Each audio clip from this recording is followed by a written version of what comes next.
ആശ, നീ ഓക്കെ അല്ലേ? കുഴപ്പമൊന്നുമില്ലല്ലോ? എനിക്ക് കുഴപ്പമൊന്നുമില്ല. നിനക്കോ? ഞാൻ ഓക്കെയാണ്, എനിക്ക് കുഴപ്പമൊന്നുമില്ല. എൻ്റെ ഒപ്പം വന്നിട്ട് കുറെ കാര്യങ്ങളൊക്കെ പറഞ്ഞിട്ട് പോയി. പ്രശ്നമൊന്നുമില്ല. ഞാൻ തല്ലിയോ? അത് സാരല്ല, തല്ലാഞ്ഞും തല്ലിക്കോട്ടെ, കുഴപ്പമില്ല. എനിക്ക് നിന്റെ കൂടെ ജീവിച്ചാൽ മതി. ഇവിടെ സുഖമില്ലാത്ത ഒരാളെ കൊണ്ട് എന്നെ കല്യാണം കഴിപ്പിക്കാന്നൊക്കെ ഉപ്പ പറയണേ. നീ വന്ന് എന്നെങ്ങനെ ഇവിടുന്ന് കൊണ്ടുപോടാ. പറ്റണില്ല. ഞാൻ വരും. അടുത്ത ആഴ്ച ടിക്കറ്റൊക്കെ എടുത്തിക്കണേ.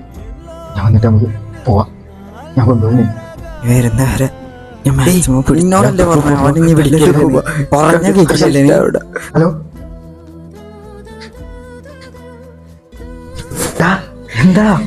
എന്താ കുഴപ്പം? ഞാൻ കാരണം അവളെ അവിടെ കണ്ട അടിപൊളി വെറുതെ ആ പെണ്ണിനെ അതിലേക്ക് വലിച്ചയച്ചു.